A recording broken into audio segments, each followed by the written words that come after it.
Hello, and welcome to The Alt Left.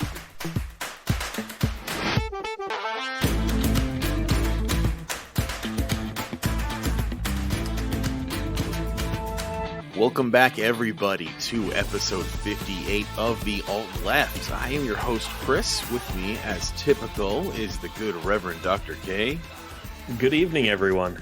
Matthew Jumbo Johnson. Hello, everyone, and welcome back.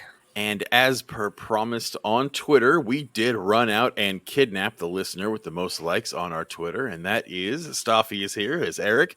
Thank you for joining us, man. Hey, thanks for having me. I'm real happy to be here. Yeah, dude, it's been. I'm really glad your name's the one that came out of the hat. You've been, God, I think you've been here since damn near day one. I think you're one of our longest listeners. It's like you and my mommy. Absolutely. It's pretty much him and the North Carolina peeps were like the OGs. We're like the and then we got Jersey Jess who came in later, Caitlin too, but Stauffy's one of the originals. But yeah, you've been here since like day one, so I was pumped about it. And again, you got to pick the topic, and you decided to talk about transitioning, right to left, or vice versa if you want, but transitioning political viewpoints from one far side to the other. I think it's a damn cool topic. So before we do it, give us a brief background on who you are and what that journey was, man. Yeah, absolutely. So I think some of you who listen may have seen me on Twitter pop up in their mentions sometimes or pop up in their comments. Once or twice. And so I hail all the way from the Midwest, from the Mitten State. I am from Michigan. And to show you where at in Michigan I'm from, you can pull out your handy-dandy Michigan map. All right, so if you're listening, is it the right hand or the left hand? I can never remember. It's the left hand. Left hand. Okay, got it. Palm facing out. I'm the pinky knuckle. That's where I am. Got it. So okay. I'm all the way in the West. So following them since, damn near the beginning. I think episode 2. I think you guys had episode 2 up when I found you. Ooh, back in the rough days. Oh yeah. Yeah, those were dark times, my friend. We had no idea what the hell we were doing. Yeah, honestly, if anybody listens to us we before still episode don't. 15, just don't. Yeah, I will say if you listen to some of the older episodes, it's kind of cool to see how you guys progress and sort of find your rhythm with everything. Yeah, it's been really cool to kind of be on that trip with you guys. Well, thanks. Yeah, I saw you guys comment. It was either on one of AOC's tweets or Ted Cruz's where you were shit talking him, which you haven't done in a while. I might add. If it was shit talking Ted Cruz, it was Matt. You didn't check today, man. I just blasted him today. Oh, okay. I sent out a tweet saying, so it looks like there's going to be some cold weather in Texas. Hey, Ted Cruz. And I added him. You flying to Cancun yet? Oh. So, yeah. Man, fuck Ted Cruz. If it's dragging Ted Cruz, it's probably Matt. If it's dragging the DSA or Biden, it's probably me. And if it's Matt Gaetz, it's usually both of us. Yeah, and Matt Gaetz. Yeah, Republican pedophile Matt Gaetz. That Matt Gaetz. Yeah, so all you got to do is stalk any of those politicians, any of those pages, and I saw this at Alt Left Pod, just shit talking Ted Cruz, or I believe that's what it was. And I clicked on the profile and I thought, oh, these guys look pretty cool. They had the old Mega Man 8-bit profile picture, and I decided to give it a listen, and pretty much been hooked ever since. So it's been a great ride being with you guys. Well, thank you, man. It's super important to us to have listeners like you. So thank you. Yeah, it's been fun going back and forth with you online since day one. So tell us about you, man. Where do you come from, and how did you make that journey from right to left? All right. Well, so we'll start with I was born in a log cabin in the woods. No, not really. As one does, right. So I was actually born up in West Michigan, but my grandpa's side of the family is all from Arkansas. They're from Northeast Arkansas. They are right where Arkansas, Missouri, and Tennessee all kind of connect in that little tri-state area. I was just on the Arkansas side of the river. So I moved down there when I was 4 years old, and I kind of grew up in your typical Pentecostal Southern Baptist area. Oh, that is a rough place to grow up, man. It's even rougher when you go back. And, oh, God. I lived there for 20 years. I moved back up to Michigan to go to school. But when I lived down there, the predominant, I want to say school of thought, not really a school of thought or lack of thought. It's there's a lot of Southern Baptist, ultra right-wing conservatives. When we first moved down to Arkansas, we actually lived down the street from a Grand Wizard, the KKK. Oh, nice. Whoa. That's what I call a target-rich environment. Yes.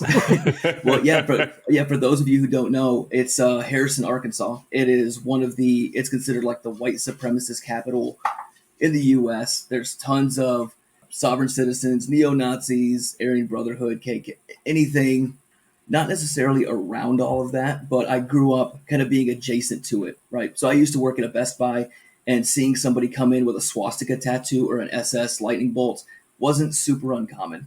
You would just see that out there, and people just kind of roll with it.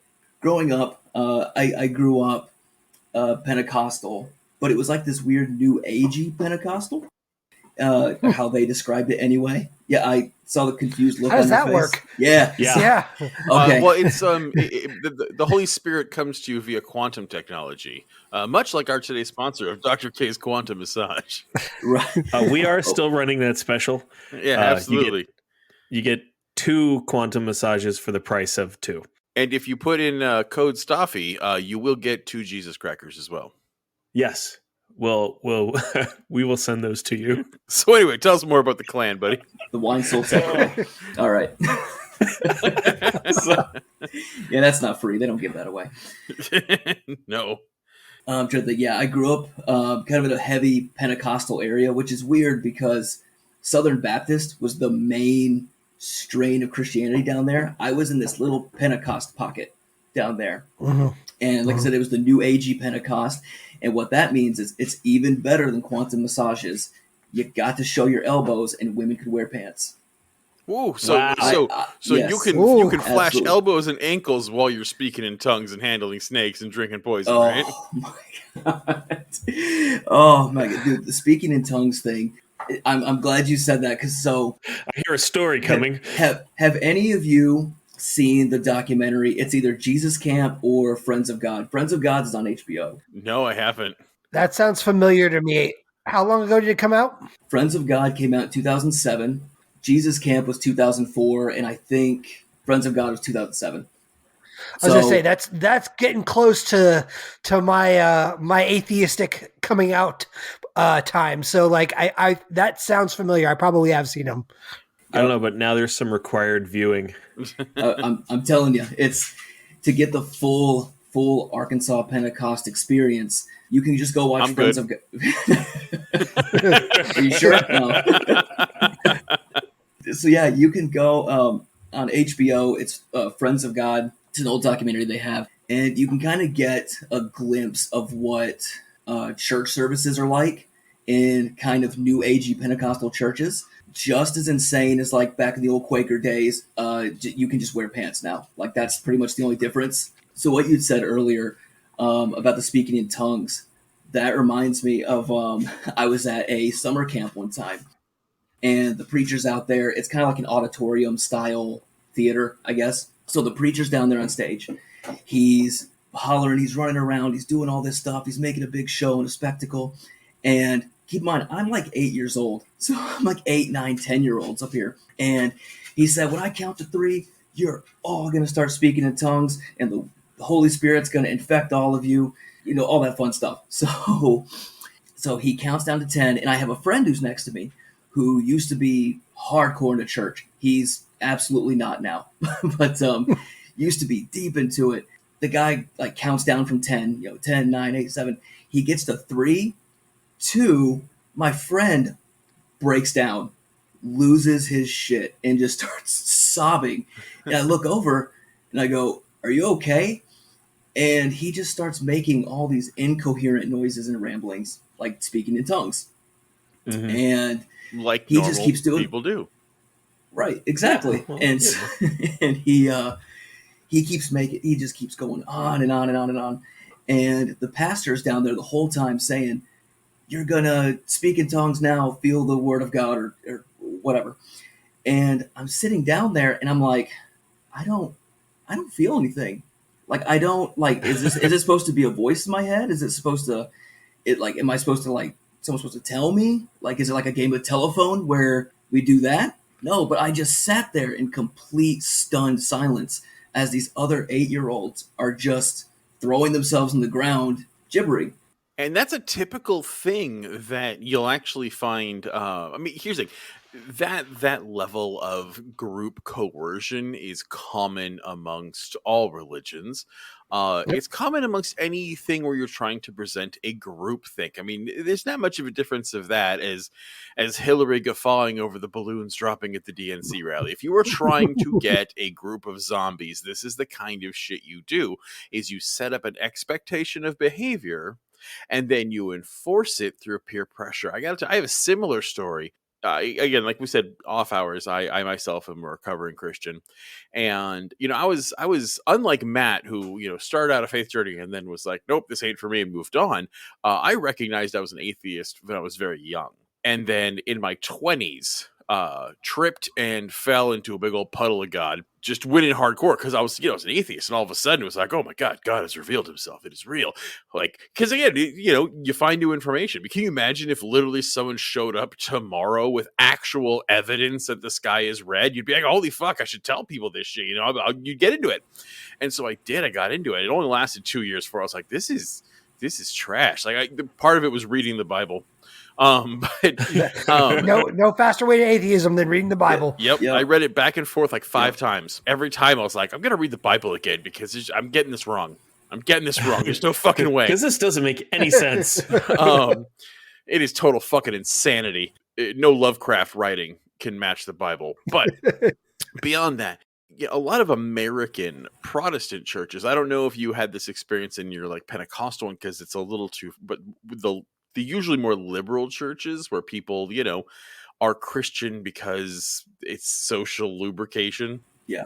They tend to run a course for newer converts, and they call it Alpha. And it's this big thing a lot of Protestant churches do. And it's they bill it to you as this is Christianity 101. And what they do is they get you to come in once a week, and they feed you a meal. And then they sit you in a church pew, and you hear a speech and listen to propaganda for about an hour and a half. Once a week for like 12 weeks straight. And at the very end of it, they just tell you it's going to be the Holy Spirit weekend. And you're like, all right, well, fucking sure. Right, all right, I'm whatever. Like, sure, red doors, and we're all going to, I don't know, cure cancer. I don't know. Sure, I'm in. Whatever. Let's eat some chicken. Let's find out. And I went, and I was with a good friend of mine who was, my friend was a very staunch, hardcore, weeping at the cross believer. I remember being paired up with him because he was my buddy. And so they just paired us up, and we're like, why are we getting into pairs? And we were literally told to let the Holy Spirit move through us so we could weep. And I was like, are they just expecting us all to just through no provocation to burst out in emotion and tears? And as I'm pondering this, he explodes like a water balloon of religious grief. And everyone in the room starts doing it. And like, I remember literally the priest looked at me and he was like, how are you doing? And I was just like, oh yeah, I'm super feeling it. See, I wish I was more independent like you, or I could have been like, this is stupid shit. It took me like another year and a half to go, this is dumb. And at the beginning I was like, oh yeah, I thought something was wrong with me. I was just like, clearly I am not feeling this. So I was just like, oh yeah, oh yeah. This was moving and great, and what a great experience, and just I am changed forever. So I'm gonna go, but I came back to church like I was hooked already. But it was this weird thing where they counted on that human need to not want to rock that boat, to join that conformity. Enough so that literally one nut job bursting into tears will signify an entire room to feign some kind of religious, and I don't even want to say feign because I truly believe they felt something, because that's how psychology works. Religions will utilize that fact and that what's the word I'm looking for, that artifact of psychology to force you to feel something you naturally wouldn't, based on social cohesion. And that's what your story, like that reminded me exactly of your story, is Pentecostals do something very similar, whereas they get the crowd revved up and they kind of make you feel like if you're not feeling the Holy Spirit, what's wrong with you, brother? Right? Yeah. Yeah, I mean that's exactly it. The when you were explaining that, you necessarily aren't feeling that spirit. Well, maybe you're not a good conduit. Maybe there's something, something's up with you. Maybe Something's you've wrong. sinned. Maybe the Ugh, evil one Maybe has his God claws in isn't you. presenting himself to you because you're a sinner. it's because Sounds you like the touched devil's yourself. work to me. Yeah, I mean that's how it It's was. indoctrination at its worst. And they do it because they can, because otherwise people wouldn't be pulled into these things without that kind of I indoctrination. don't know about worst. Have you seen Scientology? Holy shit, they hook you up to a Campbell's soup lie detector and find out if It's you're the gay. same shit though. They just hooking you up to a thing versus getting That's you true. all hyped up and telling you that you're going to speak in tongues. That's true. It's just indoctrination plus blackmail. I guess that's the only difference. It's emotional manipulation is what it is. Yeah. Yeah, it's the same thing. And you get the physical bit too. Like I've got a story about this as well. Like, I mean, this is before like I even really, this is when I was a little kid, but there's a school close to where I live. These guys know about it, but there's a school out here. It's a private school called Faith Baptist. It's a Oh, Baptist boy. school. I went there, and it's run by this cult family of fuckwads called the Rasmussens. I hope all of them die and burn in hell because they're evil fucks, and I hope they just die and rot. Hell isn't real, brother. Yeah, but so I've got two stories that I've to this day remember. This happened when I was like a little kid, like I want to say first grade around. I had this teacher named Mr. Kim. I had this girl that was poking at me and bothering me, and I told her to shut up. And it just so happened I was so distracted with her, I didn't see him coming around. He heard me tell her to shut up, said I was being disrespectful, made me march up to the class, told the girl to go ahead and slap me in front of the entire class across the face, and she did. Nice. Later on, this was the beginning of the year. Later on, by the way, his name was Mr. Kim, and I don't think Mr. Kim will ever hear this, but if he does, fuck you, Mr. Kim, because you're a piece of shit too. But We're all Mr. getting Kim our had to childhood go. He traumas eventually, and vendettas out yeah. of the way. What is this podcast for if not that, right?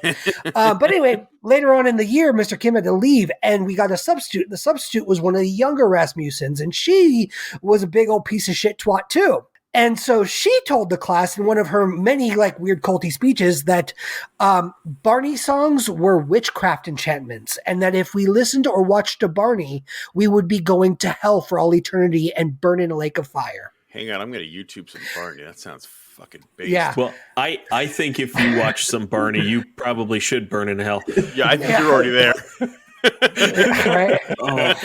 But again, like this is something that a grown-ass adult is telling to a classroom full of fucking 7-year-olds. Like it is the most, but it's emotional. Like you tell you stuff to scare you and degrade you into following them. Well, and tell you that you and need to be saved and cleansed. You know, that's another big part of it is that they establish a need to be quote unquote saved and then immediately transfer to letting you know that, by the way, we are your conduit for that salvation. And you're right about that. I know that place.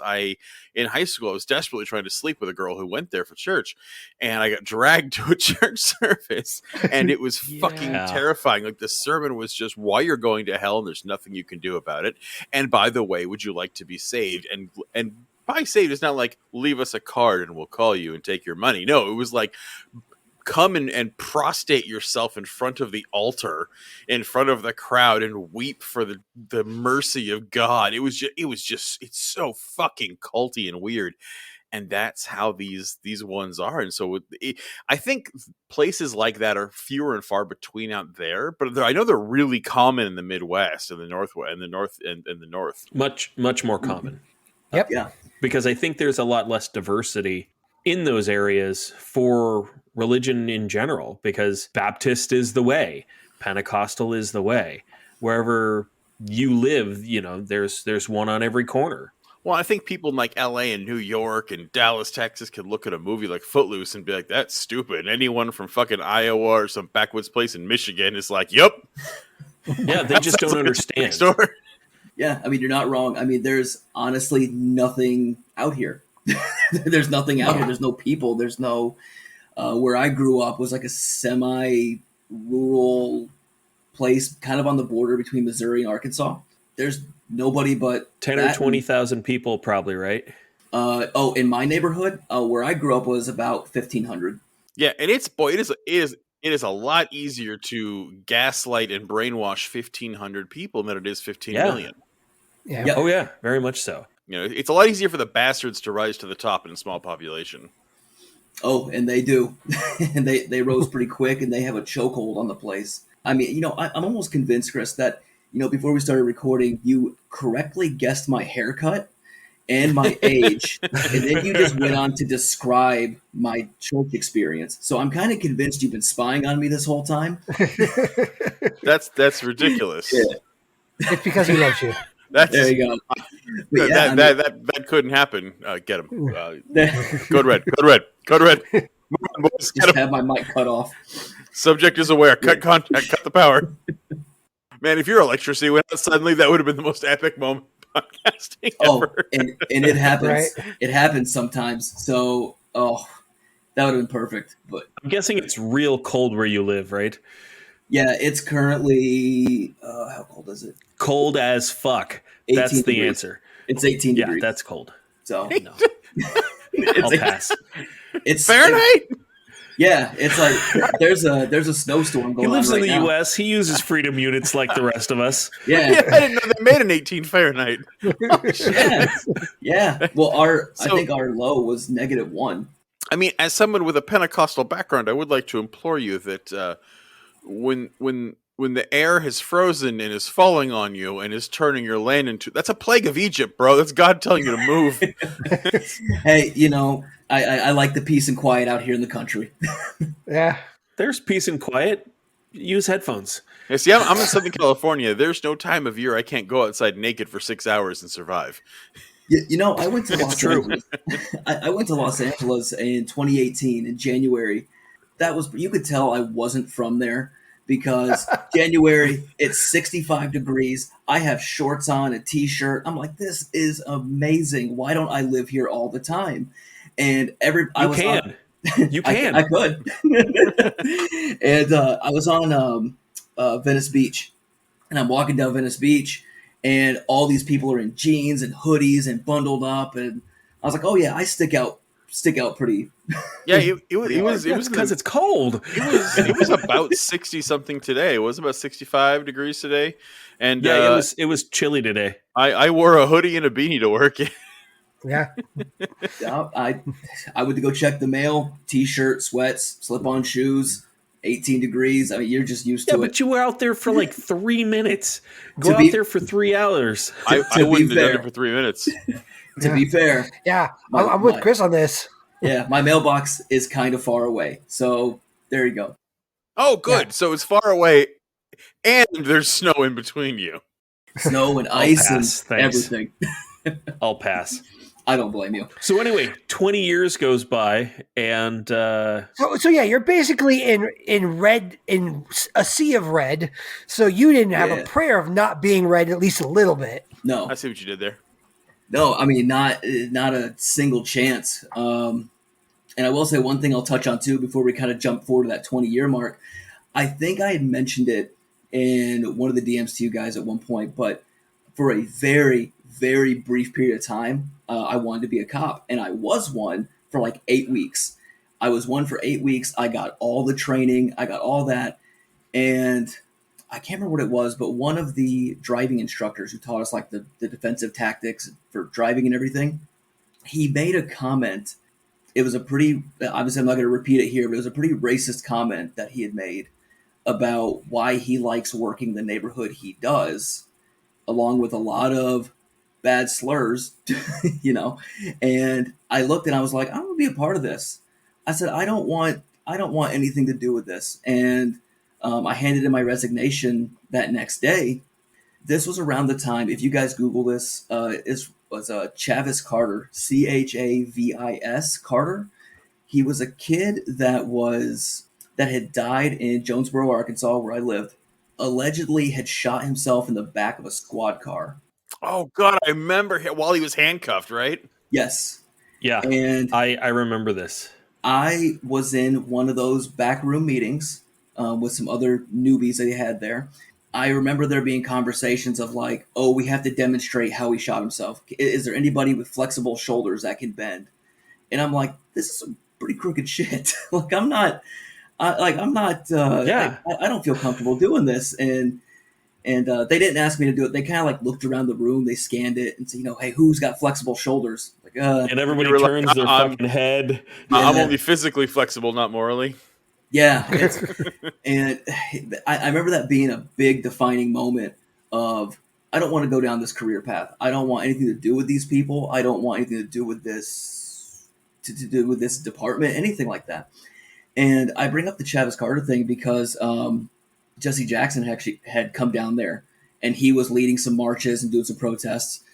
There were officers who were assigned to the protest routes who were, I'd say they were refusing. They were wanting to refuse to guard those routes. They were wanting to, leave holes open for it.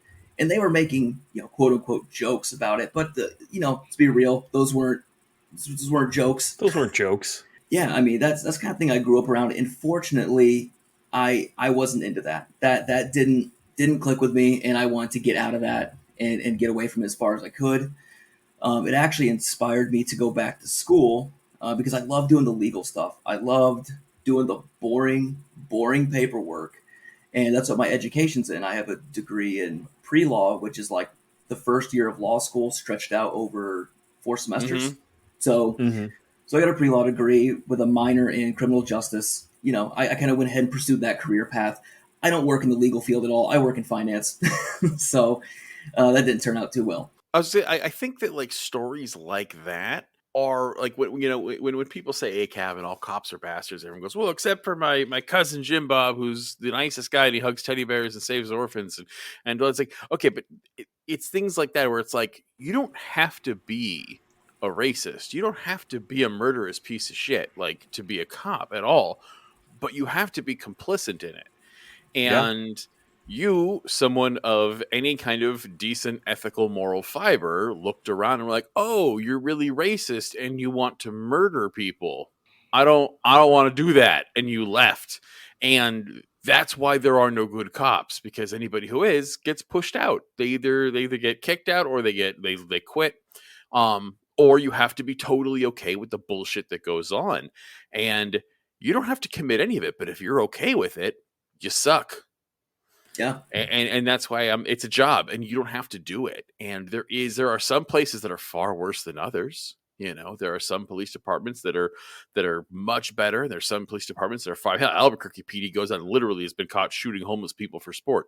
There are places that are worse than others. All in all, they are literally organizations that do nothing but murder and frame innocent black people. And if you choose to see that and participate in it anyway, I don't care how you help yourself sleep at night, it sucks. And I think your story is, again, and it's a story of courage too. It kind of, you talked about the Pentecostal, like this one's like, that is an example of independent thought. Question the societies you are in. Because there is a groupthink doesn't mean you have to participate in it.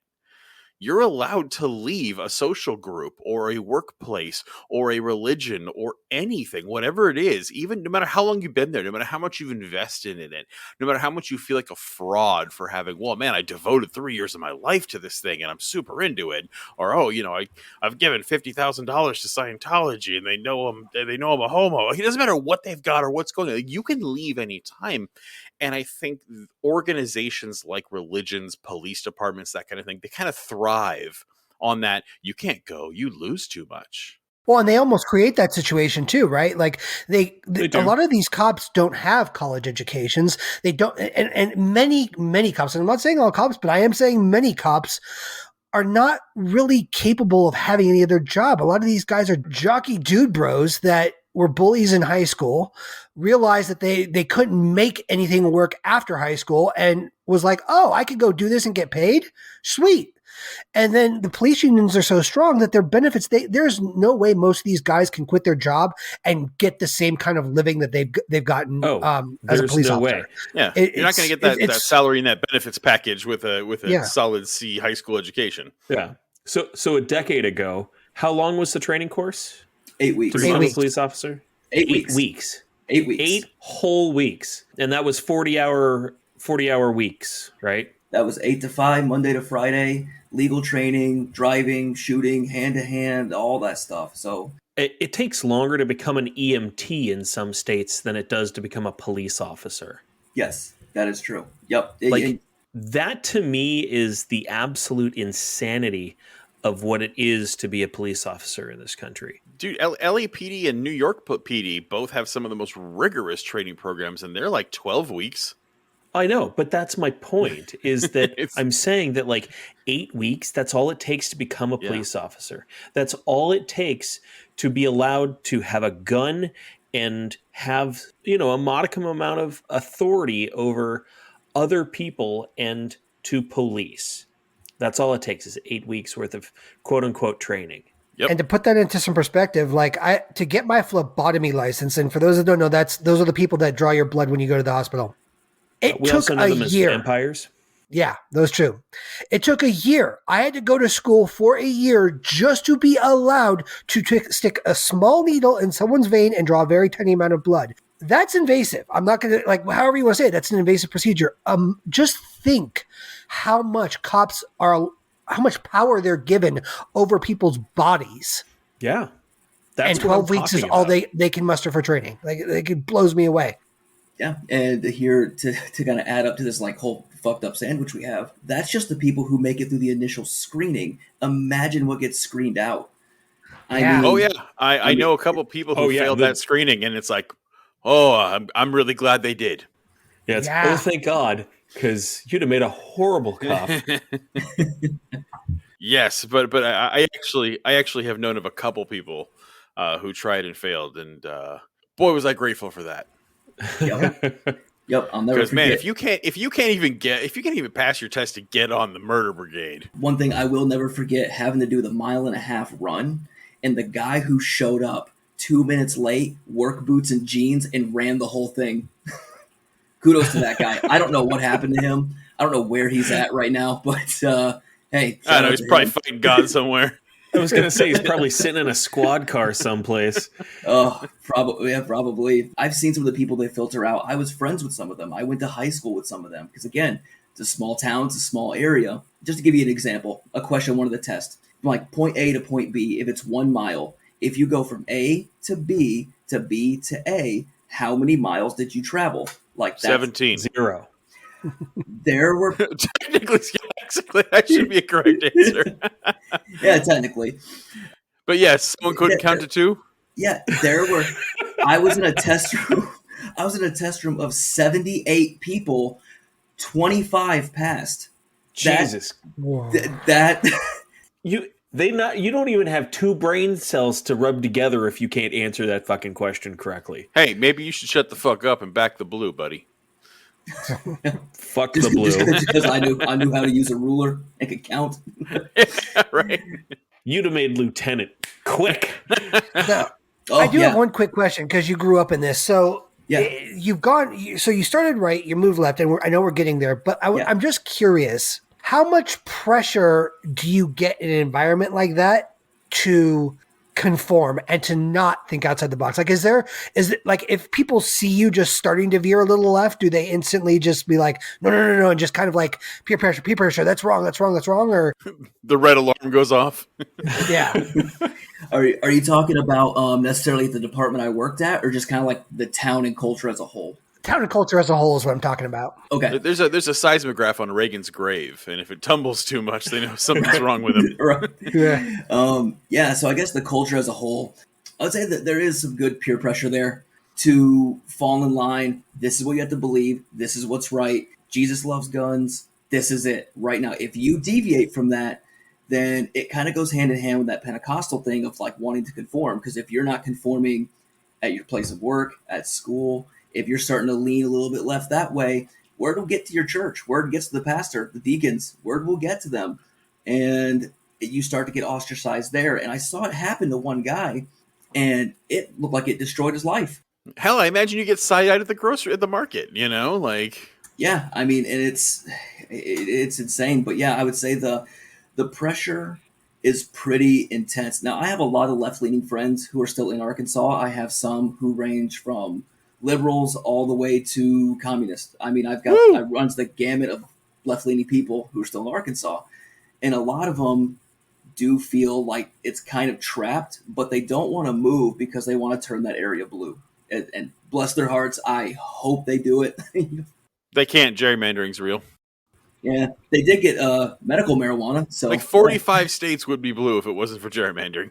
yeah, that's true. Yeah, I mean, to answer your question, I mean, the peer pressure's there. You can feel it, like you can kind of feel tension if you start having any sort of ideations that are left leaning. Mine in particular was actually the death penalty, surprisingly. So I used to be, shocker, everybody brace yourselves. I used to be very for the death penalty. So Oh, actually, so did I. Yeah, you're actually, yeah. We'll get into it more, but like That's there's not some. uncommon. We've all had certain things where we've had to evolve on because we thought a certain way, and then we're like, oh, hey, we got new information. Maybe that's not a good idea. And kind of what changed it is, I don't remember what it was. There was somebody in Arkansas who was on death row. Innocence Project later exonerated him posthumously, so a lot of fucking good that does. But Yeah, right. he's already dead. And I remember thinking, I'm like, wait, hold on. Get if well we're doing soon. it- Yeah, to send flowers to the family. Thoughts and prayers. Don't worry. And you think about it, and I was like, well, hold on. If we're not 100% on this, maybe we should pump the brakes. Maybe we should like really reel this back. And that was the first time I started ticking left a little bit. And even just having that thought, that like idea spark in your head, you'd have people, they always make the same argument. What about the pedophiles? What about the rapists? What about this? And he said, yeah, well, what about them? What about them? And so, I'm kind of to the point now where I don't like the idea of the state having the authority to kill its citizens.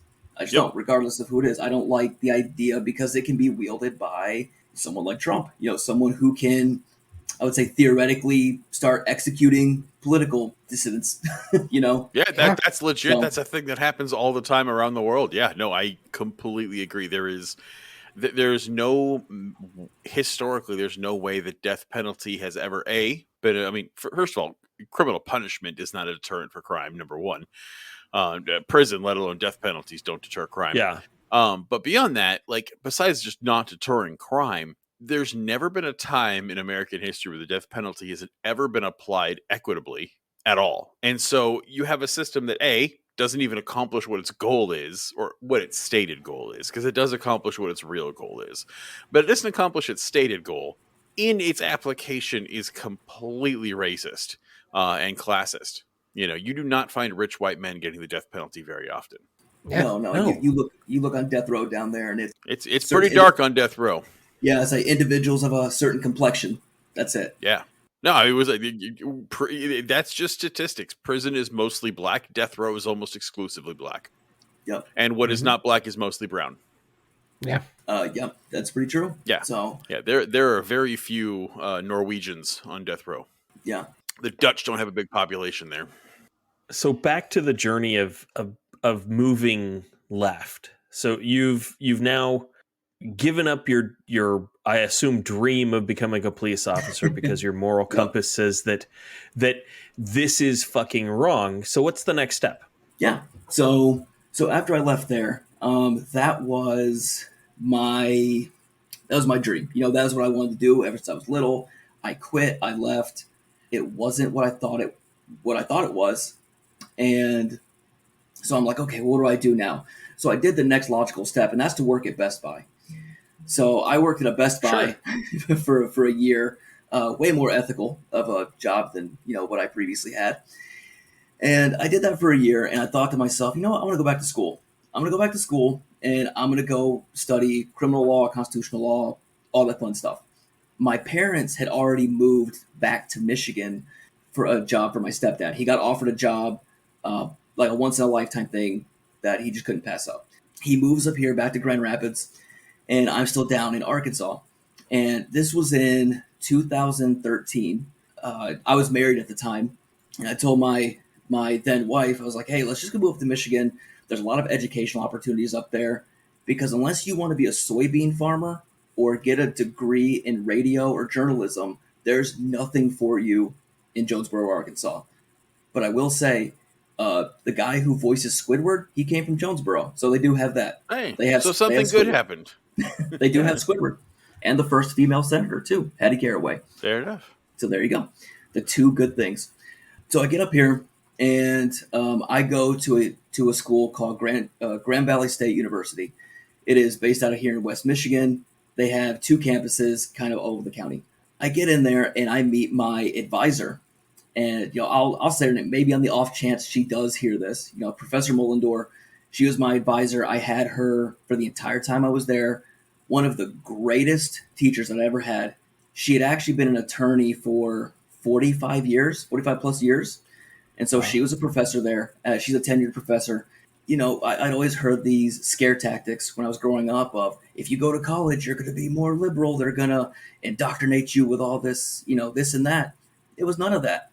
All she did was we went over different, I forget what the topic was, but it kind of blended into belief systems. She said, whatever it is you believe, whatever it is you're thinking, she goes, really think about it. Like, really think about it and think why you think that. Why did you think that? Is there evidence to support why you believe what you believe? And it was just that little bit of challenging and that little bit of pushing. And thankfully, I was receptive to it. Oftentimes people aren't. I was receptive to it, and I actually sat down and I thought long and hard about every little thing that I thought growing up, that I thought, since I had joined that police department, since I had learned in the church and everything. And I did have an identity crisis, and it will happen if there's people listening who kind of go through those identity crises. There's light at the end of the tunnel. It does end. I remember on a past episode, I think someone had written in saying they were kind of struggling, not with the religion part, but more of the going from right to left type of thing. Mm-hmm. And it's okay to question what you believe. I mean, it's okay to even look at it. Even if you have a left-leaning opinion, look at it again. It'll only make beyond okay. It's stronger. Good. Yeah, that's a good thing. There should be no sacred cows. If you believe in an ideology, it should be able to stand to scrutiny. In fact, one of my favorite quotes of all time is from Carl Sagan. And he said, if it can be destroyed by the truth, it deserves to be destroyed by the truth. And I like that. I like that a lot. And yeah, left or right, because again, there's things I used to believe as a leftist. When I first got into communism, I read a whole bunch of theory and since then have thrown out some of those things because they haven't stood up to scrutiny in education. Some things are wrong, whether they're left or they're right. But I agree with you. I think not even it's that it's okay. I think it's like that should be encouraged at all times. Always examine yourself. And no matter how old you are or where you are in life, you should be 90 years old and have been examining yourself for as long as possible. And then do it again at 91. No, and that's the truth.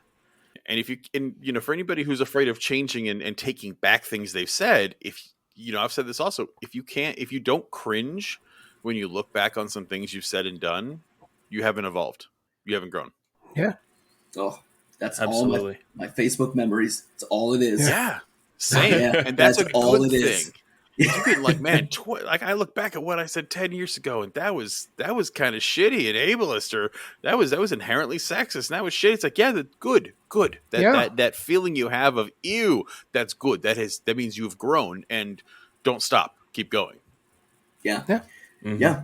Absolutely. It's all it took was kind of her pushing a lot of those beliefs, challenging them, and having that identity crisis, because that growth is going to be painful. It's going to suck some days, but it's only going to make you a better person out of it.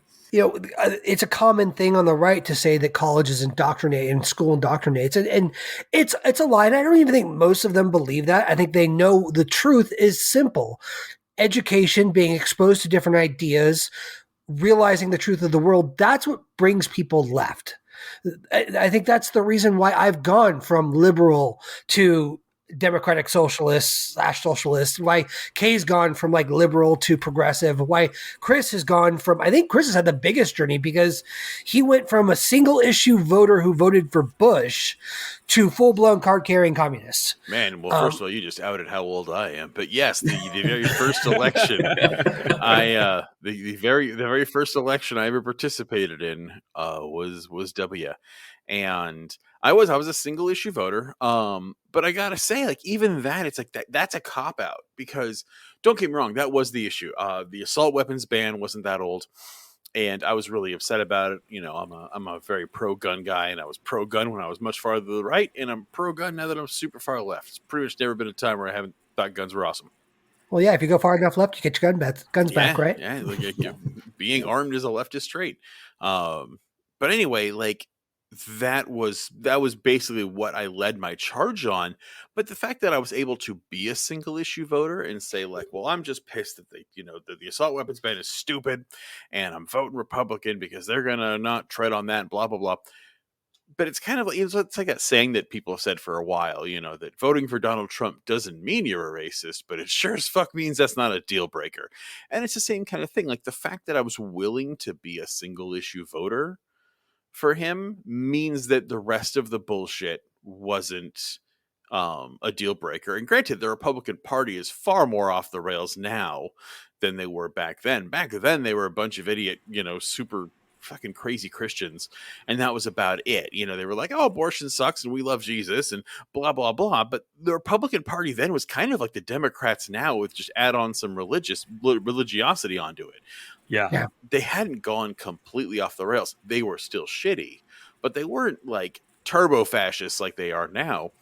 But I was able to do that. I stomached that and I did it. And it wasn't until then and the invasion of Iraq and Afghanistan, 9/11 happened, and I was young. 9/11 happened. I still hadn't really found my political, I didn't have an adult political view yet. I was an adult, but I didn't have one yet. I was still young and was still, America's good. And, it happened. I was with everyone else. I was like, oh, this is terrible. And then I remember like immediately, it was like, we're going to Afghanistan. I was like, that seems like a bad idea. That seems like a stupid idea. We shouldn't do that. And then I remember I had this job at an appliance repair company, and I worked for these crazy Russian dudes who were fucking hilarious. They were great. I loved them. But I worked for these crazy old Russian dudes who owned an appliance company, and the news was on 24/7 in the office. That's all it was on. And I remember watching Bush announce that we're going into Iraq, and everyone was like, "Yeah, fucking hell yeah!" And I'm just like, we're going to go and kill a shit ton of people for no good fucking reason because this guy needs to have a dick measuring contest with his dad.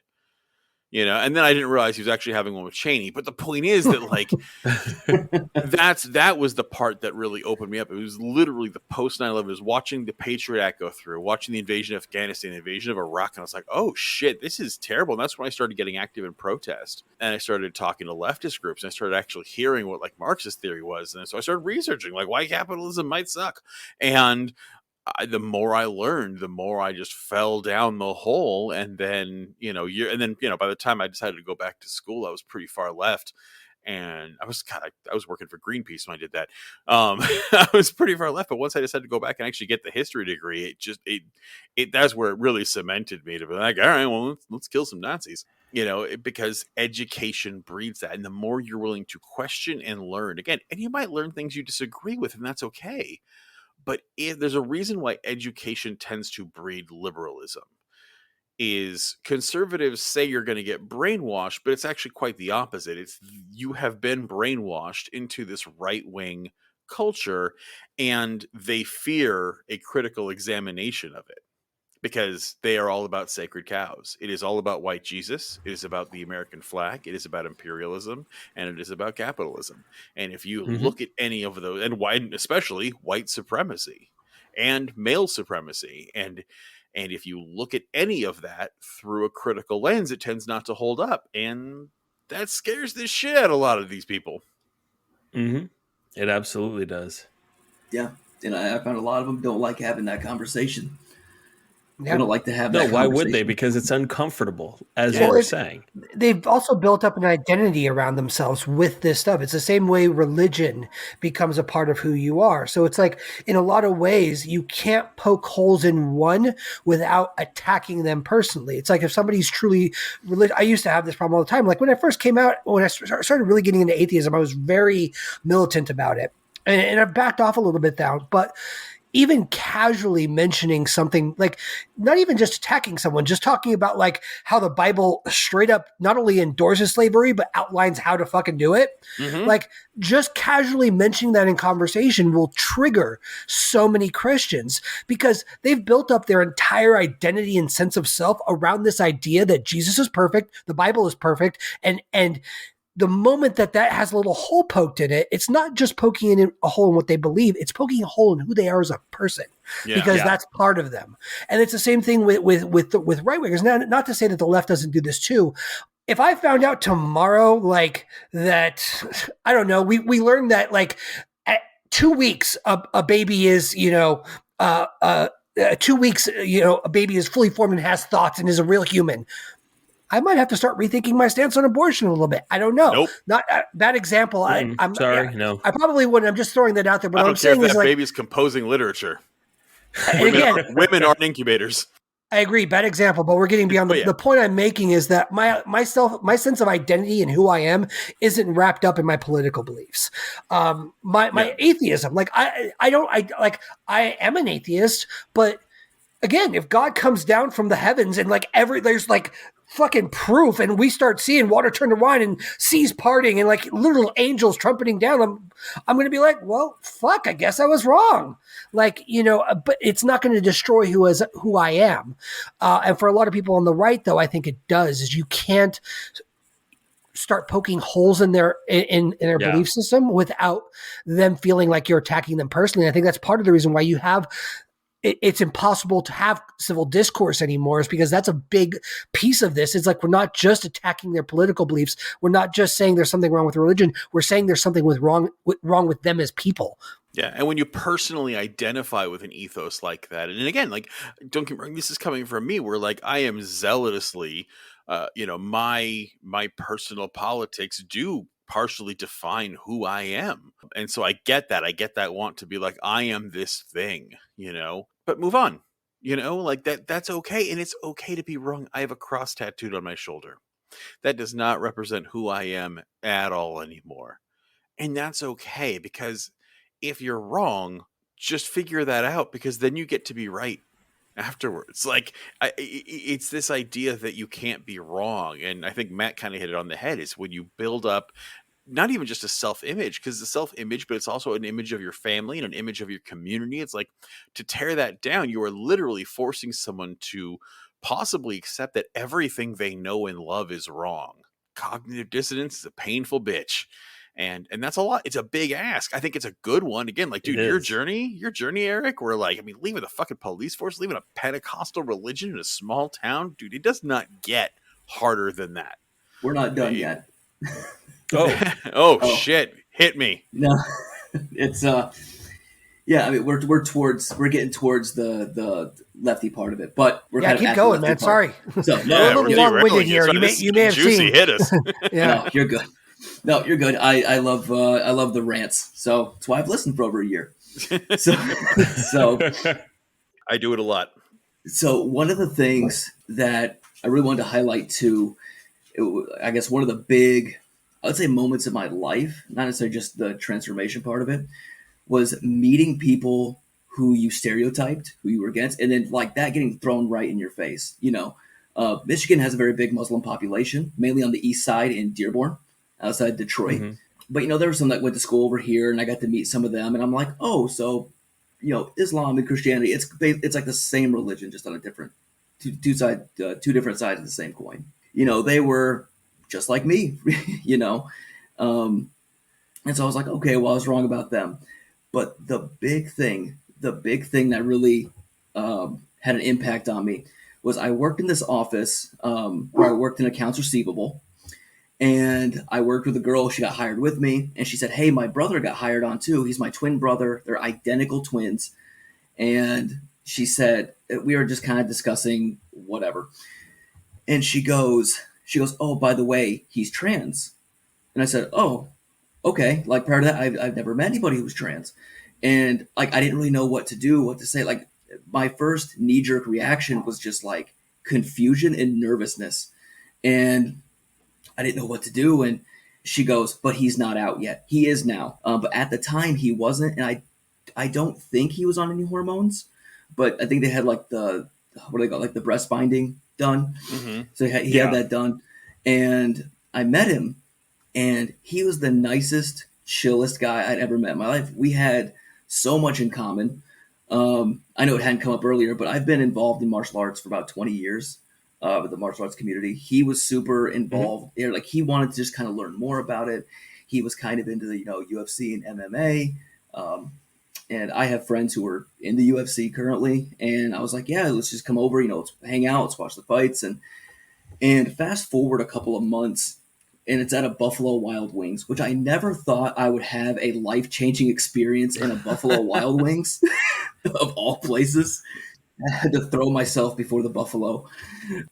So we get down there, and it's my friend. His name's Liam. So he showed up, and we were expecting some more people. They didn't show up, so it's Liam and myself sitting there. And we're sitting there having a few drinks. The fights are up on the screen. We're watching those, and he's asking me questions, like some technical questions about this and that, and I'm explaining it. And I forget how we got on the topic, but I said, "Yeah, you're the first trans person I've ever met. Like, I've never met one. Like, I've always had the stereotypical, usually somebody in drag, like a guy in drag. Like, that's what someone who's transgender is. Like, and it was always a very negative connotation." And he looked at me and he goes, "Really?" I said, "Yeah, that they're not very abundant in our, well, they're not very out, I should say. They're not very out where I grew up." He said, "Oh, okay." And I was like, "Yeah, I'm just curious about things." I'll never forget. He took a drink of his beer, took like a big drink of his beer. He sat it down and he goes, "Ask me anything you want."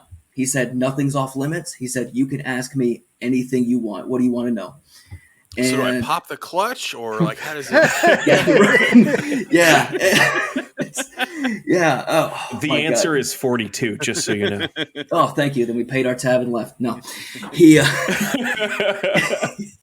remember the first thing I asked, I was like, "So how did you know you were trans and not gay?" It's like, because to me, like the two weren't separate things where I grew up. They were two similar things. And he told the story about how, when he was born, he knew he didn't like men. He always liked women, but identifying as a lesbian just didn't feel right. And then he learned about being transgender, and he said, "That feels right. That feels like who I'm supposed to be." I was like, "Oh, that's pretty cool." And he's like, "How do you figure out you're straight? How do you know when you're straight?" I was like, "Well, I just kind of know." And he goes, "Exactly." I went and asked all the typical, I don't want to say right-winger questions, but you're kind of fed a lot of propaganda in regards to that. And it goes immediately to genitals, right? Like genitals and sex. Like, are those the big ones, or? Oh, we're getting there. Okay. I think it's just, yeah. I think those questions rise out of ignorance, though, right? Like, just, and when I say ignorance, like, there's a difference between stupidity and ignorance.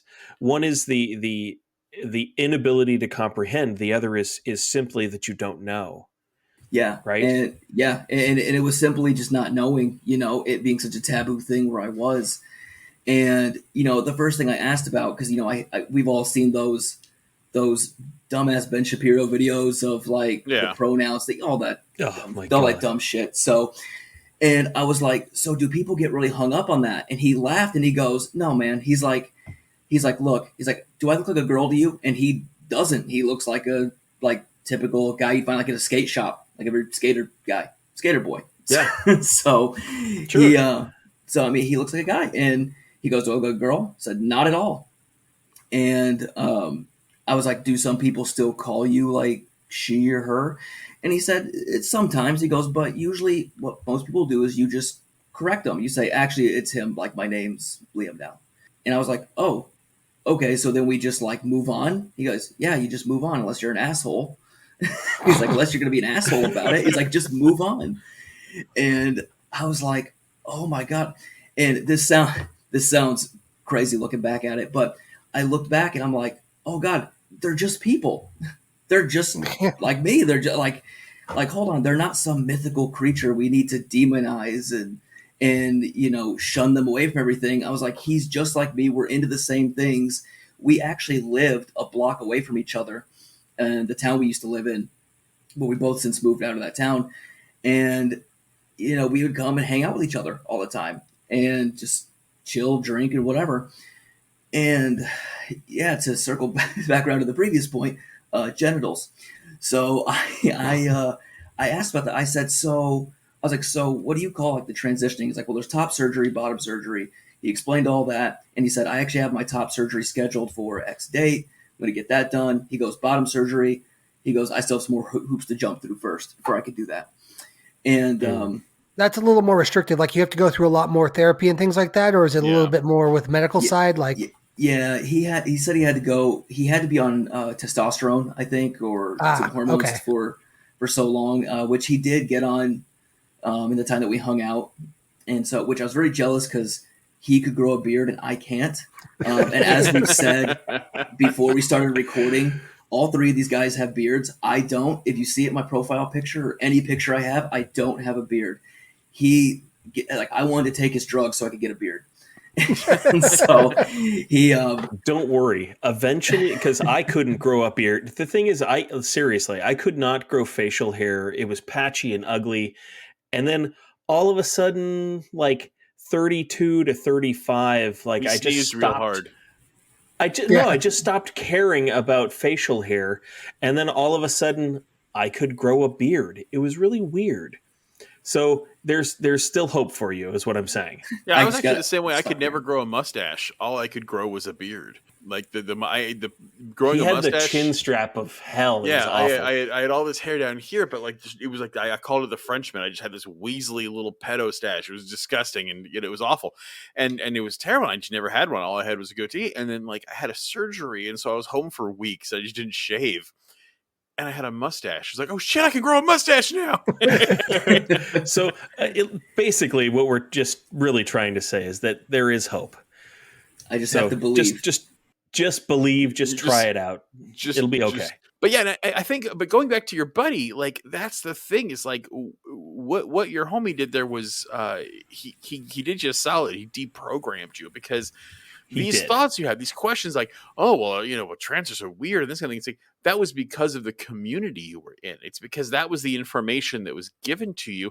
And you had this amazing experience with this person who showed you the correct truth. But it's like, imagine the world we would live in if that societal programming wasn't part of it, where if your first experience of even knowing what trans people are, we're meeting a trans person. Someone's like, oh, well, when I was born, people thought I was a woman and it turns out I was a man. You'd be like, oh, crazy. I'm glad you sorted that out. Yeah. Like that would be everyone's fucking reaction, dope. But how wonderful would that fucking be? And then, like I said, that's a perfect example of compassion is the best deprogrammer.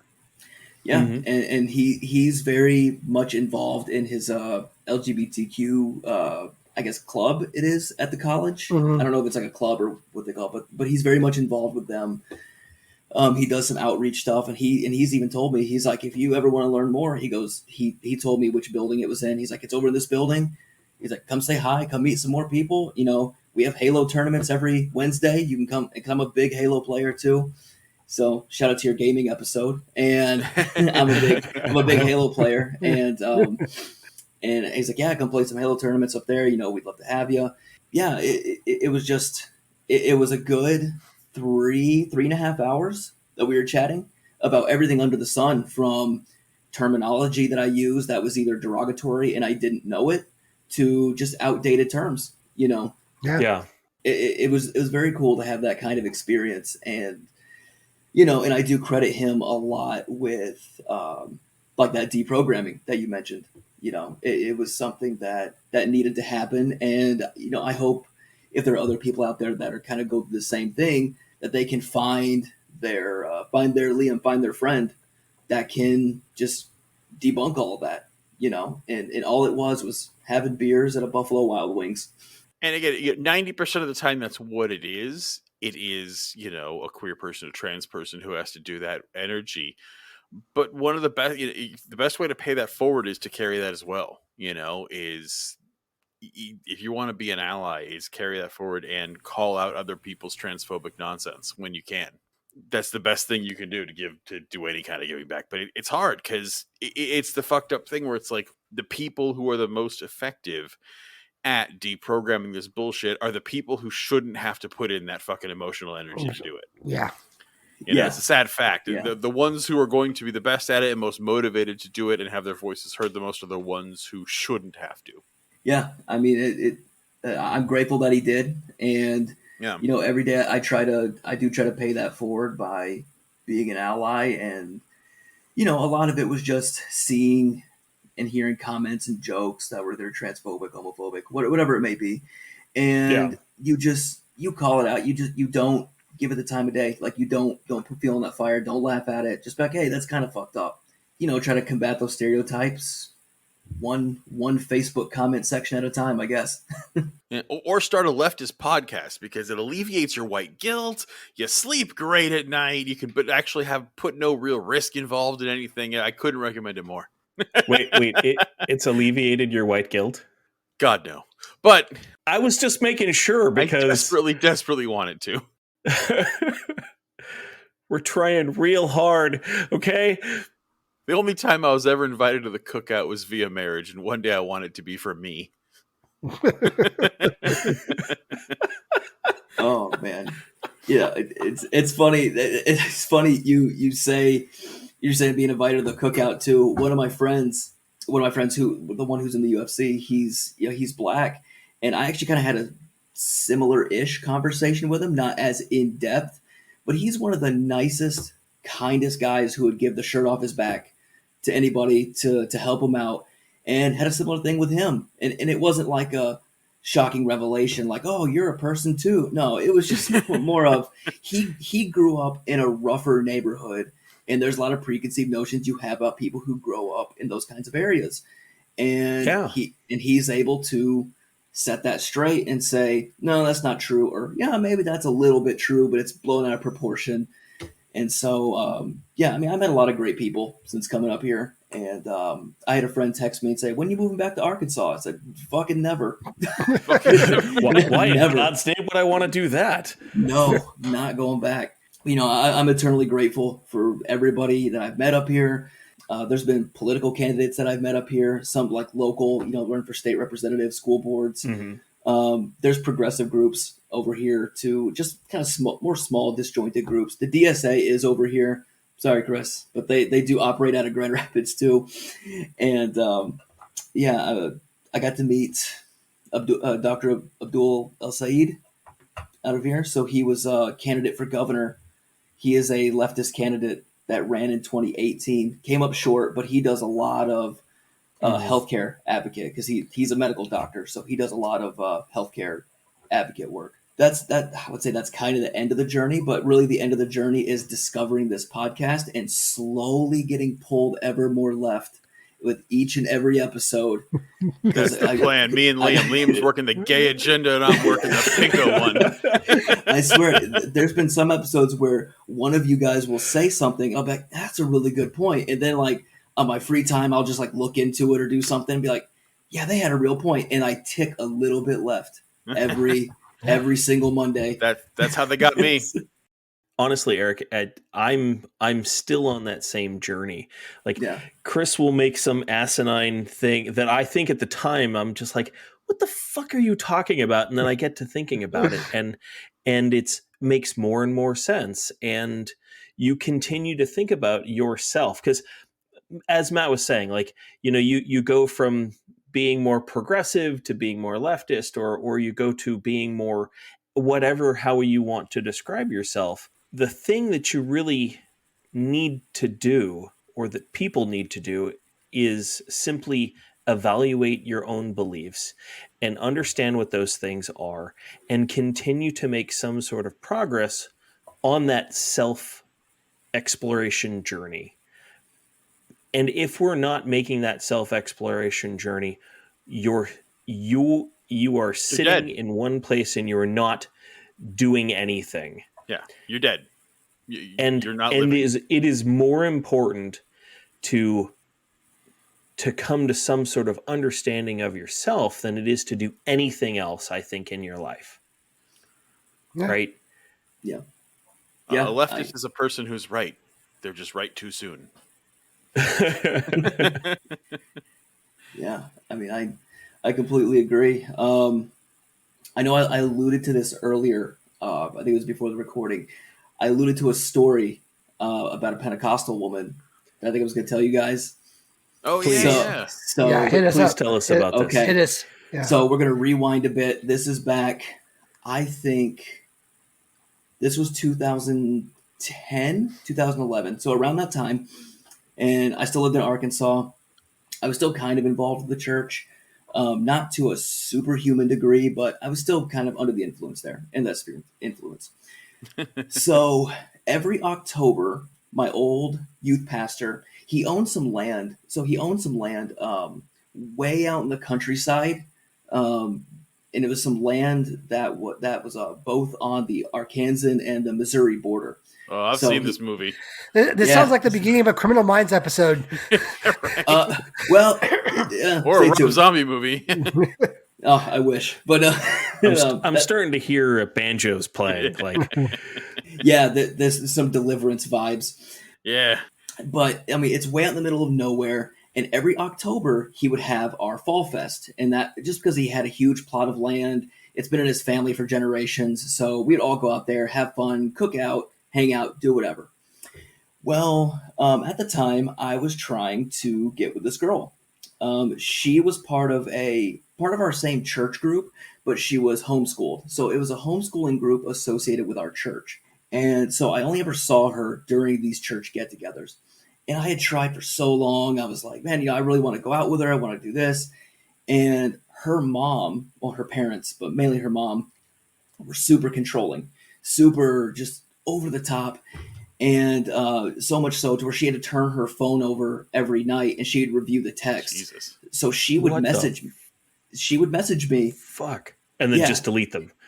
Kind of, but she would message me and discuss what we were talking about. And it was stuff totally harmless, right? We're not sexting, back and forth, and her mom's finding dick pics. But, and her mom was that controlling, and she hated me.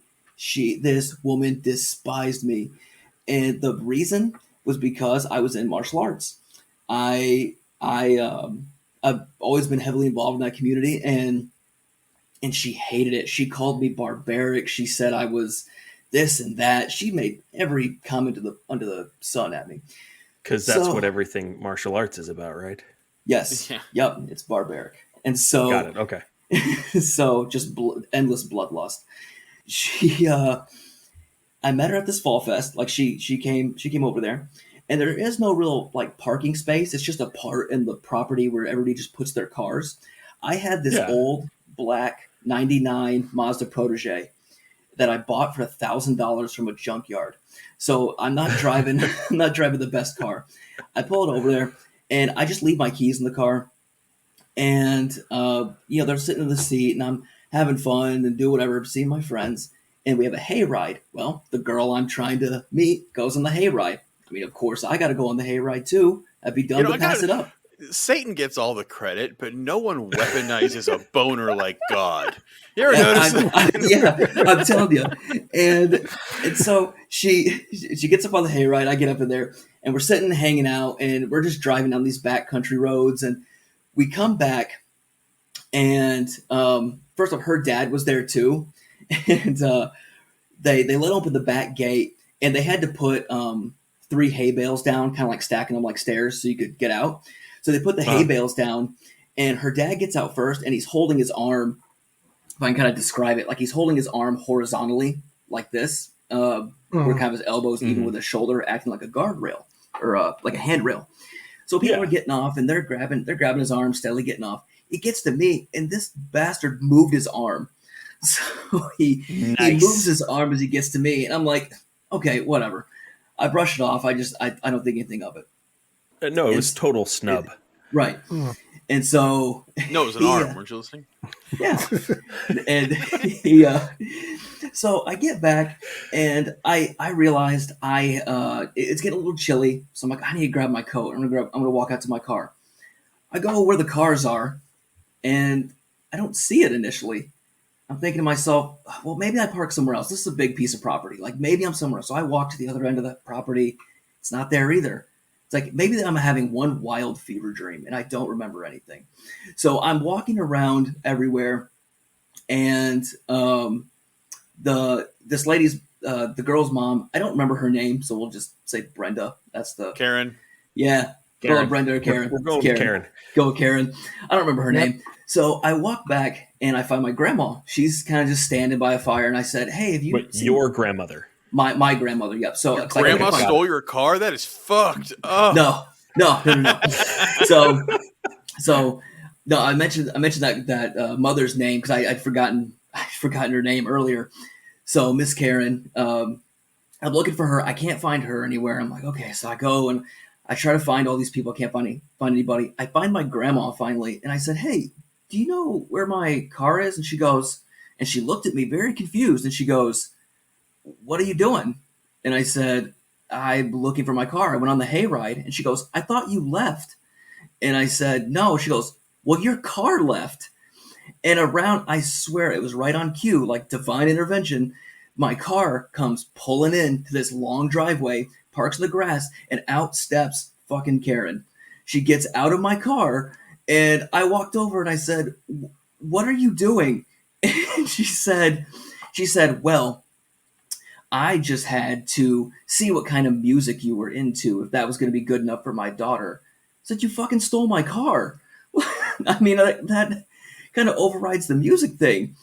And, and still today, I've always been big into hip hop. I love rap and hip hop. And so I had a DJ Khaled CD in there, and that was playing. So she's like driving down these Arkansas country roads, blasting DJ Khaled, comes back after stealing my car, and then condemns me for the music I listen to.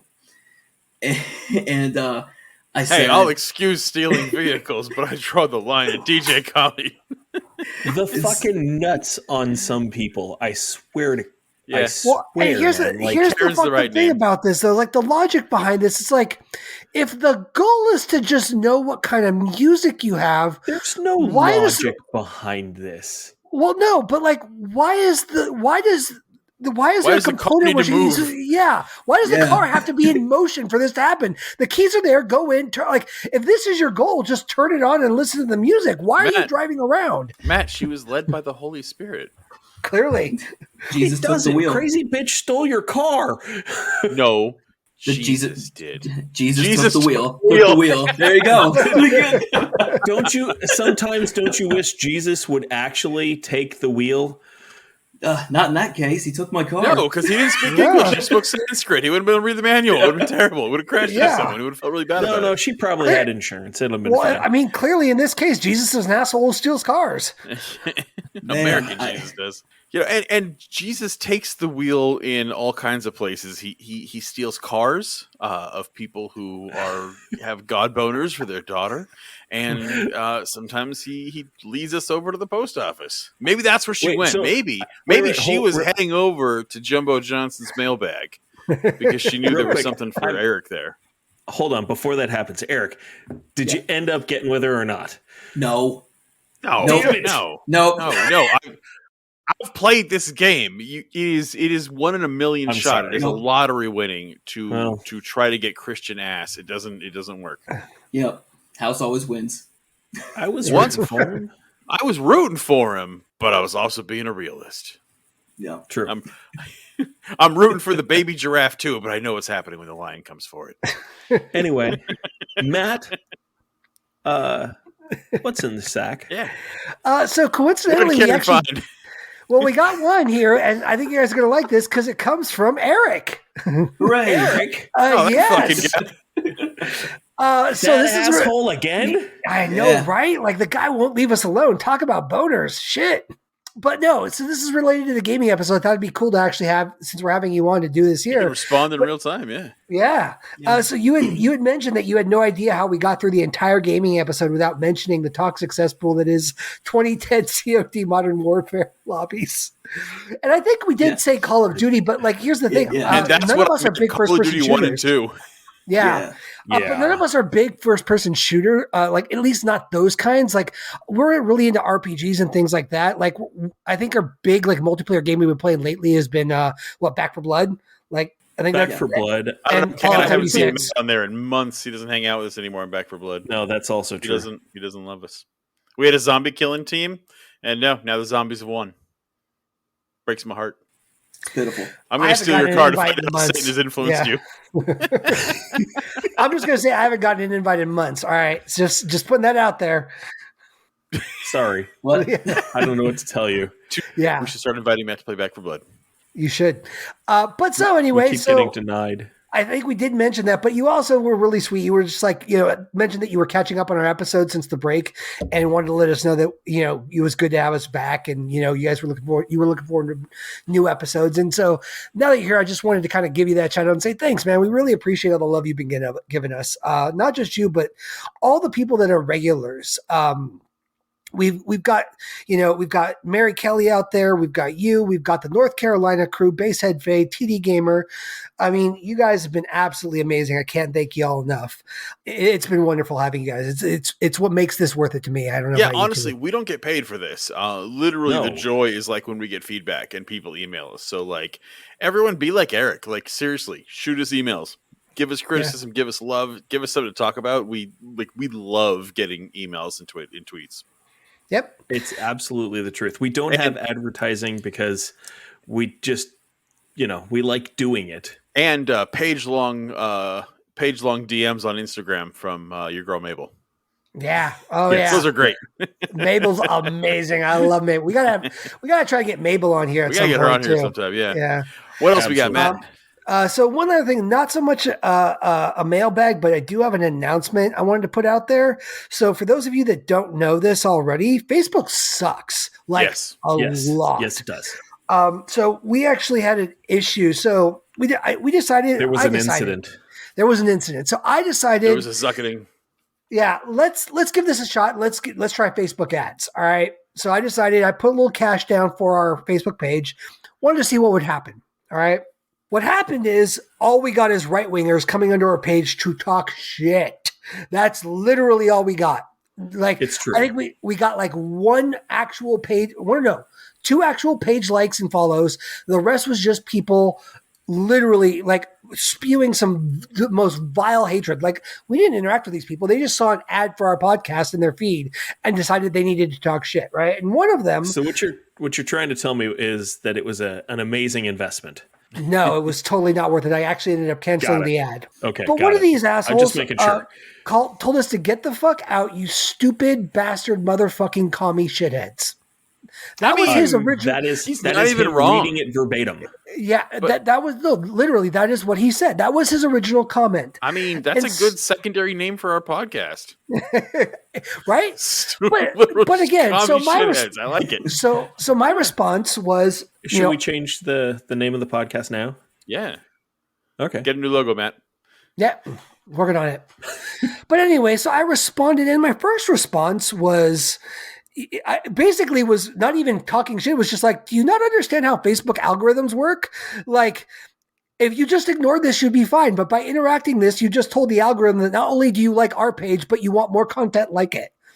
And he's like, no, I'm just gonna block you afterwards, and then I'll stop. And I'm like, okay, if that's what you want to do, cool, man. But you know what? You're dumb. Do what you got to do. And the guy reported me, and because I called him dumb, Facebook decided that I needed to go on a 3-day suspension. Now, they didn't suspend the page; they suspended me for posting through the page.